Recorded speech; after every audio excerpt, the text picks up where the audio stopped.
Olá! O objetivo desta breve aula é descrever aspectos básicos do cérebro e irá contribuir para o entendimento das aulas futuras. Essa apresentação foi baseada principalmente no primeiro capítulo desse livro de David Kammer. A quase totalidade das figuras usadas foram retiradas de lá. Ela se divide em 4 partes.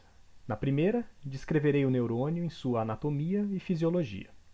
Em seguida, veremos as principais estruturas que compõem a parte mais antiga do nosso encéfalo e que importantes funções elas desempenham. Depois, vamos olhar para a região que surgiu mais recentemente em nossa história evolutiva, responsável pelo que chamamos de processos de alta ordem, incluindo linguagem, o córtex cerebral. E por fim, vamos ver rapidamente como se dá o desenvolvimento neural. A imagem desse slide é um desenho feito por um grande neurocientista chamado Santiago Ramón y Cajal, no fim do século XIX. São representações de neurônios vistos por um microscópio, depois que foram marcados por uma técnica histológica desenvolvida por outro grande nome da história da neurociência, Camilo Golgi. Esses dois cientistas tinham visões opostas sobre a arquitetura neuronal. Golgi acreditava na hipótese de uma rede reticulada, com células interconectadas por todo o nosso cérebro. Ramón y Cajal, por sua vez, acreditava que esta visão estava equivocada e que os neurônios são unidades discretas. Ele inferiu 3 importantes e acertadas características sobre os neurônios. Primeiro, que essas células se conectam em pontos específicos do seu corpo celular. Segundo, que essas conexões entre os neurônios não ocorrem ao acaso. E terceiro, que os sinais elétricos transmitidos pelos neurônios, sobre os quais eu já falarei, viajam pelo corpo neuronal em uma direção única. A confirmação sobre a visão de Ramón y Cajal só ocorreu na década de 50, com a invenção do microscópio eletrônico, que nos permitiu visualizar a separação entre os neurônios. Apesar da inimizade entre eles, ironicamente, e a história da ciência está cheia de ironias, ambos foram fundamentais para o desenvolvimento da neurociência e, em 1906, compartilharam o Prêmio Nobel em Fisiologia ou Medicina. Eles trocaram farpas até na cerimônia de premiação. O neurônio está representado nessa figura à esquerda. Ele possui basicamente 3 partes: os dendritos, que recebem os sinais vindos de outros neurônios, o corpo celular, que possui um núcleo com as organelas necessárias ao saudável funcionamento da célula, e os axônios, que são essas projeções alongadas que partem do corpo celular e se estendem por uma distância que pode variar de milímetros até 1 metro, dependendo do neurônio. É pelo axônio que viaja o sinal até os chamados botões sinápticos, ou terminais axônicos. Depois dos terminais axônicos, o neurônio faz uma sinapse com outras células. A sinapse é, portanto, o espaço que existe entre os terminais axônicos de uma célula e os dendritos das próximas células.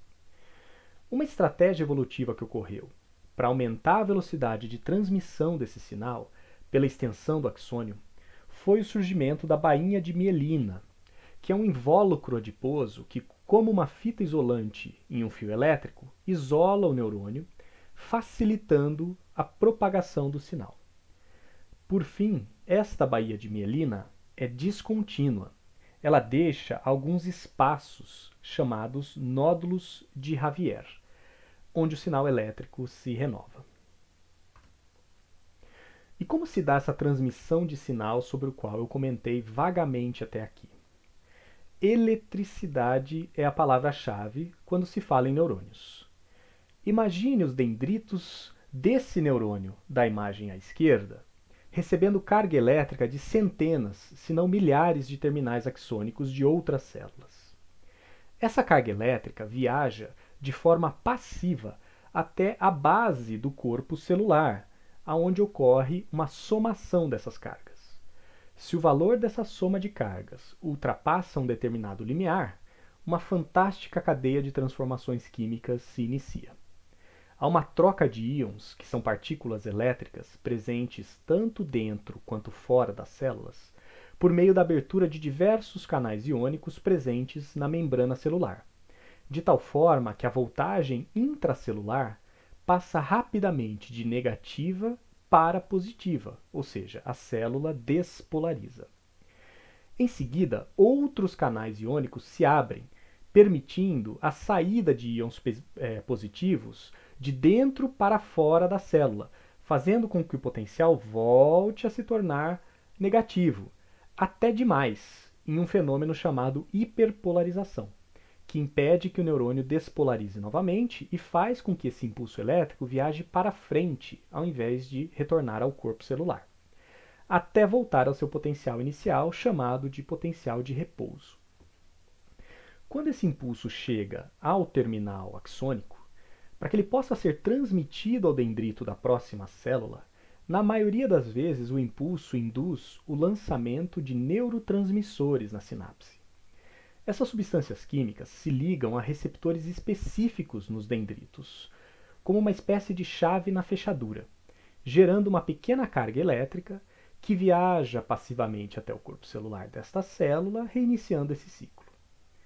Algumas técnicas de neurociência que veremos nessa disciplina são capazes de medir essas variações elétricas que ocorrem no cérebro e nos dizer, de forma direta ou indireta, dependendo da técnica, se um neurônio ou um conjunto de neurônios de determinada área estão ativos, ou seja, despolarizando e trocando informações com outros neurônios.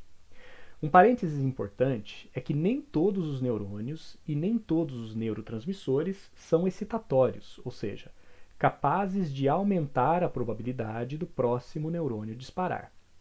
Alguns são inibitórios, fazendo com que a substância lançada na fenda sináptica, um neurotransmissor inibitório, se ligue aos receptores do próximo neurônio e os torne menos provável de iniciar um potencial de ação. Essa atividade neural, que nós vimos até agora, tem um custo energético alto. Apesar do cérebro ter um tamanho relativamente modesto em comparação com outros órgãos do nosso corpo, ele consome 1/5 de todo o sangue oxigenado que temos. As hemoglobinas carregadas de oxigênio chegam ao nosso cérebro através das artérias, representadas em vermelho nesta figura. Essas artérias se ramificam em arteriolas menores e depois em capilares, que são vasos sanguíneos extremamente finos, quase do diâmetro de uma única hemoglobina. Assim, chegam às partes mais escondidas do nosso tecido cerebral, fornecendo a energia necessária para seu funcionamento saudável. Depois de fornecer oxigênio, as hemoglobinas, agora desoxigenadas, voltam ao coração pelas veias, representadas em preto nesta figura. Outras técnicas em neurociência que veremos neste curso são capazes de monitorar o nível de hemoglobinas oxigenadas e desoxigenadas no cérebro e nos dizer de forma direta, indireta, se aquela região está ativa ou não, dependendo da quantidade de energia consumida em função do tempo. Agora que vimos as unidades básicas do nosso sistema nervoso central, que são os neurônios, vamos dar uma rápida olhada nas principais estruturas encefálicas e suas principais funções. Por definição, nosso encéfalo se inicia ao final da medula espinhal, com um conjunto de 3 estruturas verticais sequenciais que formam o chamado tronco encefálico. São elas o bulbo, ou medula oblongata, que tem a forma de um cone e é o ponto de conexão da medula espinhal com o encéfalo. A ponte e o mesencéfalo. Juntas, essas 3 estruturas controlam as funções básicas e vitais do nosso corpo, como taxa cardíaca, pressão arterial, estado de sono e vigília, respiração e outras. Danos causados a alguma dessas áreas são seríssimos, induzindo o paciente ao coma ou mesmo causando sua morte. O tronco encefálico também é a porta de entrada dos nervos cranianos, com exceção dos nervos olfatórios e ópticos. Ele recebe informações sensoriais e envia comandos motores à cabeça e ao pescoço. Alguns desses nervos são essenciais para a percepção e para a produção da fala. Logo acima do tronco encefálico, há uma estrutura chamada tálamo, duas, na verdade, uma em cada hemisfério. O tálamo é conhecido como a porta de entrada dos sinais sensoriais ao córtex, a região mais desenvolvida e nova do nosso encéfalo. Toda a informação sensorial, seja ela visual, auditiva, com exceção de informações olfativas, chegam a um de muitos núcleos do tálamo, antes de seguir para sua respectiva área cortical de processamento. Mas, além de encaminhar esses sinais aos seus respectivos alvos corticais, o tálamo recebe informações, feedback, de todo o córtex. Lembrando que a informação a que me refiro são sinais elétricos que chegam por meio dos potenciais de ação. Portanto, essa atividade elétrica recíproca gera reverberações elétricas, os chamados potenciais de campo, que são capazes de sincronizar a atividade neural de áreas distintas e muitas vezes afastadas uma das outras, facilitando processos de atenção, memória de curto prazo e a coordenação dessas áreas distintas durante representações mentais multifacetadas. Vamos falar um pouco sobre o hipocampo e a amígdala. Tanto o hipocampo quanto a amígdala são, na verdade, pares. Estão presentes em ambos os hemisférios. O hipocampo ganhou seu nome por lembrar o formato de um cavalo marinho, apesar de mais parecer uma linguiça um pouco curvada. Junto com outras estruturas próximas, como o fórnix e os corpos mamilares, o hipocampo é fundamental para a formação de memórias declarativas de longo prazo. Essas memórias se referem a informações que podem ser facilmente lembradas e verbalizadas, como fatos sobre o mundo, qual é a maior cidade do Brasil, ou sobre você mesmo ou sobre você mesma, informações autobiográficas, como qual é a cor dos seus olhos ou em qual universidade você se graduou. Um conjunto enorme de informações de várias partes distintas do córtex é enviado ao hipocampo, que faz uma classificação e organização espaço-temporal dessas informações inicialmente desconexas. E, ao estabelecer essas relações no espaço e no tempo, forma os nossos episódios de experiência.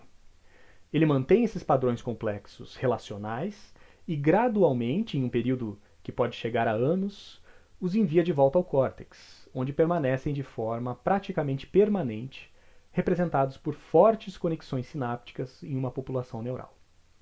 Esse processo é chamado de consolidação da memória. Essas descobertas foram feitas, em grande parte, por neuropsicólogos que investigaram pacientes com lesões cerebrais nessas estruturas.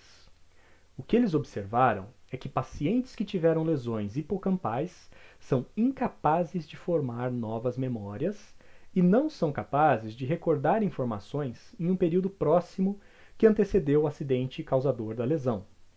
Portanto, o processo de consolidação da memória é impedido sem o correto funcionamento do hipocampo. Já a amígdala, ou as amígdalas, uma em cada hemisfério, é um conjunto de neurônios que formam uma estrutura que lembra uma amêndoa e está diretamente envolvida com processamento emocional. Em particular, é uma estrutura importante para a avaliação rápida e constante da saliência e da importância dos diversos estímulos que encontramos no nosso dia a dia, nos dando indicadores ágeis sobre quão potencialmente nocivos cada um pode ser ao nosso bem-estar. Com relação à linguagem, há evidências de que a amígdala contribui para a percepção de prosódia emocional. Próximo ao tálamo e à amígdala, há uma série de estruturas que formam os chamados núcleos da base. Elas incluem o núcleo caudado e putamen, coletivamente conhecido como estriado, o globo pálido, o núcleo subtalâmico, entre outros. O estriado, em particular, recebe sinais da maior parte do córtex e realiza um reconhecimento de situações familiares através desses sinais, como, por exemplo, se deparar com uma luz amarela no semáforo. Ele então envia essas informações a outras estruturas dos núcleos da base por duas vias paralelas, as chamadas via direta e via indireta. A via direta basicamente facilita a realização de uma ação motora julgada como apropriada àquela situação, segundo a história de aprendizagem do organismo. Freie no exemplo de se deparar com uma luz amarela no semáforo. A luz indireta, a via indireta, desculpem, por sua vez, inibe uma ação motora julgada como inapropriada àquela situação. No exemplo da luz amarela, seria não acelere. O resultado dessa operação, portanto, são recomendações do que fazer e do que não fazer, que são enviadas a áreas frontais do córtex, através do tálamo, para outras considerações. Assim, os núcleos da base são importantes para a aquisição, seleção, início e término do que chamamos de comportamentos habituais ou habilidades de procedimento, envolvendo não apenas comportamentos manifestos, os chamados overt behaviors, mas também aqueles inobserváveis, como os covert behaviors, como pensamentos, participando tanto da produção quanto da compreensão da linguagem. Essa estrutura mais posterior aqui é o cerebelo. E ele ocupa um grande espaço atrás do bulbo e da ponte e contém mais de 2/3 dos neurônios do cérebro, sendo que alguns tipos, como os neurônios do tipo Purkinje, têm árvores dendríticas que são prodigiosas, que recebem sinais de até 200 mil outras células. O cerebelo contribui com a regulação do tônus muscular para garantir que os movimentos são executados de forma fluida, no momento correto e coordenado com outros movimentos do corpo. Além de causar problemas de equilíbrio, lesões no cerebelo, decorrentes de doenças degenerativas como ELA ou Parkinson, por exemplo, prejudicam o controle articulatório e podem levar a um quadro de disartria, que é a perda da capacidade de articular as palavras de forma normal. Agora, voltamos a nossa atenção ao córtex, a parte mais evoluída do cérebro humano. Trata-se do revestimento exterior do nosso cérebro, todo dobrado para caber na caixa craniana, com espessura aproximada de 2 a 4 milímetros. Há cerca de 30 bilhões de neurônios no córtex, e cada um se conecta com ao menos outros 1000 neurônios do próprio córtex, criando uma gigante rede de troca de informações e computações que suporta os processos mentais mais sofisticados que temos, como o processamento da linguagem, por exemplo. O córtex é dividido em 4 principais lobos, que são visíveis externamente. Os lobos frontal, parietal, temporal e occipital. Mas há ainda um 5º lobo que fica escondido, abaixo da fissura silviana, chamado ínsula, ou córtex insular. Uma forma adicional de se referir a diferentes partes do córtex é por giros e sulcos, que são os picos e vales, respectivamente, da conformação cortical, das dobrinhas do córtex. Essa figura mostra os principais giros, aqui à esquerda, e os principais sulcos, aqui à direita, a partir de uma visão lateral do hemisfério esquerdo.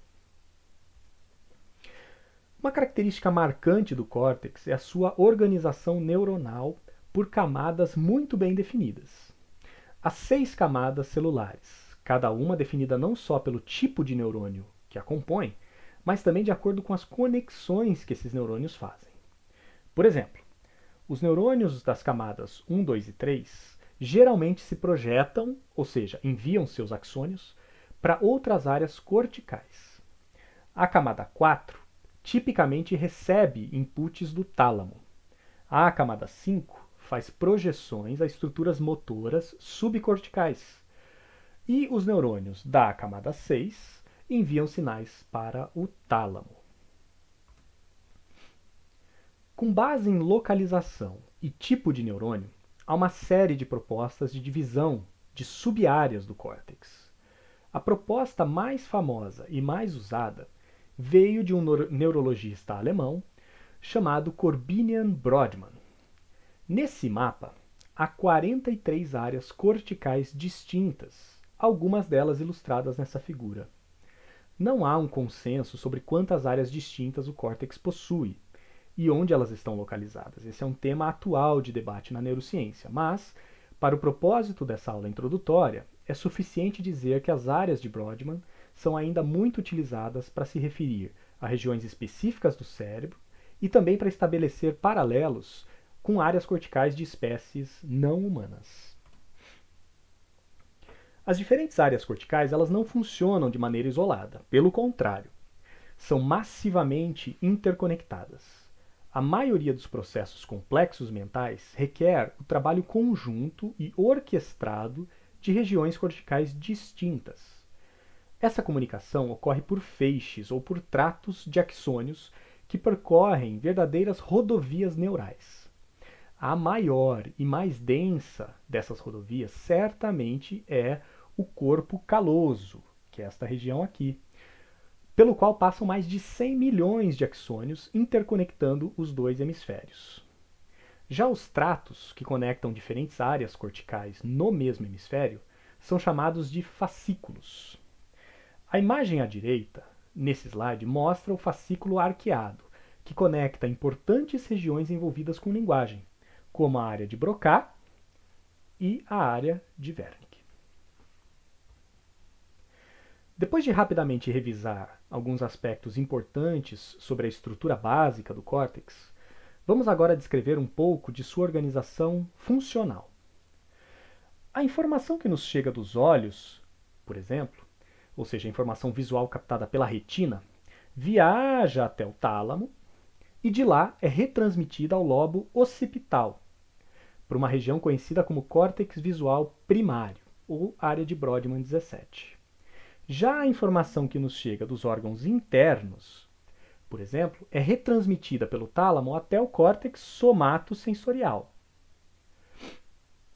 que fica no lobo parietal. E assim acontece com os mais variados sinais que nos chegam, como cheiros, gostos, sons e assim por diante. Uma característica interessante de algumas áreas corticais, como a área visual primária, a área motora e a área somatosensorial, é a precisa organização sequencial da informação no tecido cortical.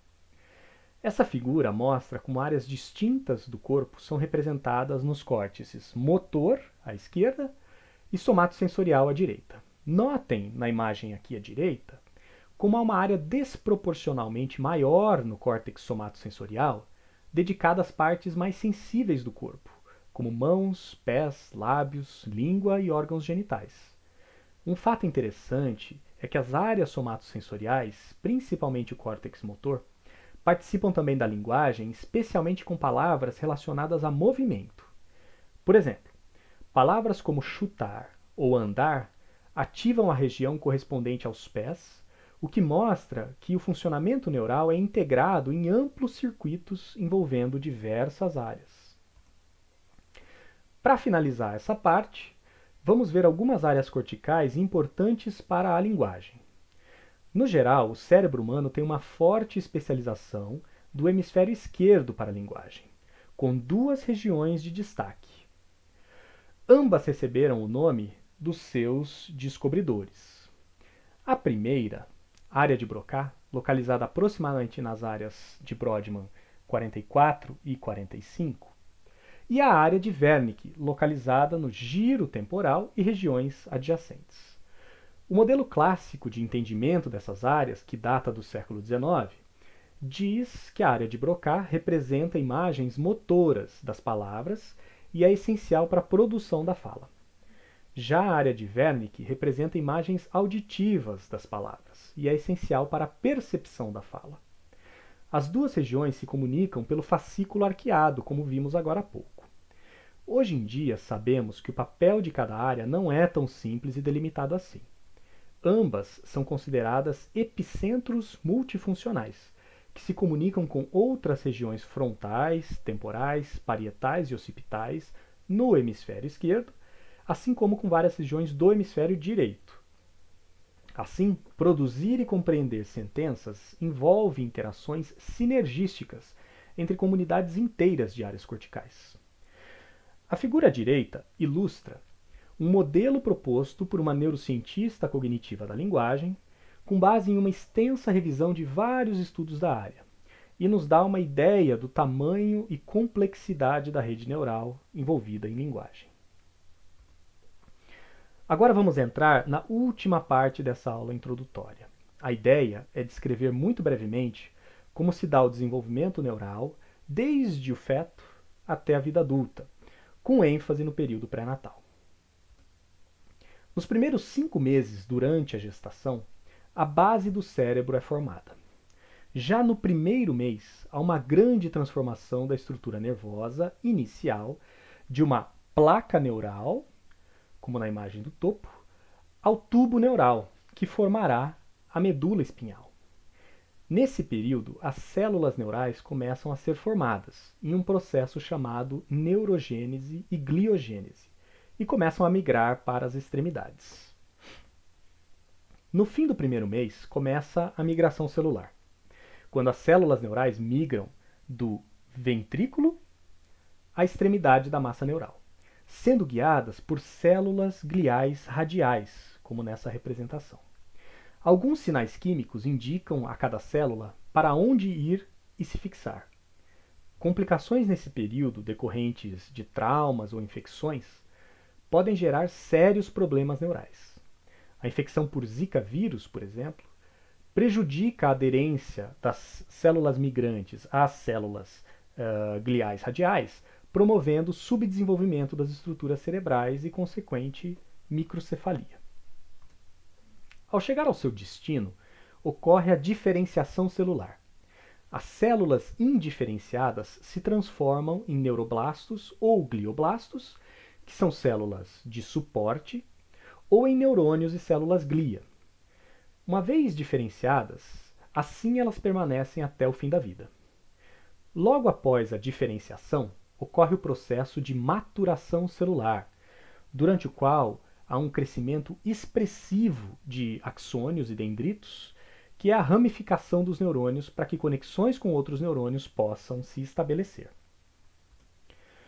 Como vimos, a conexão entre neurônios se dá através das sinapses.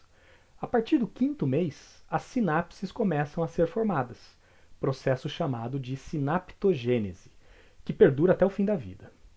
Em paralelo ao nascimento de neurônios, durante a gestação, também se inicia o processo de morte celular, chamado apoptose.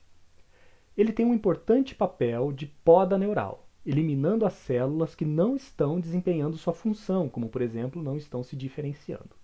Não se assustem, a apoptose é importante para o bom funcionamento do cérebro e ocorre durante nossa vida inteira.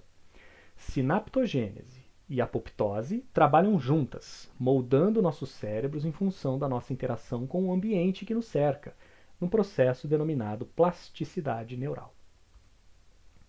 A última fase de desenvolvimento, que ocorre ao redor do nascimento, é a formação da bainha de mielina, ou mielinogênese.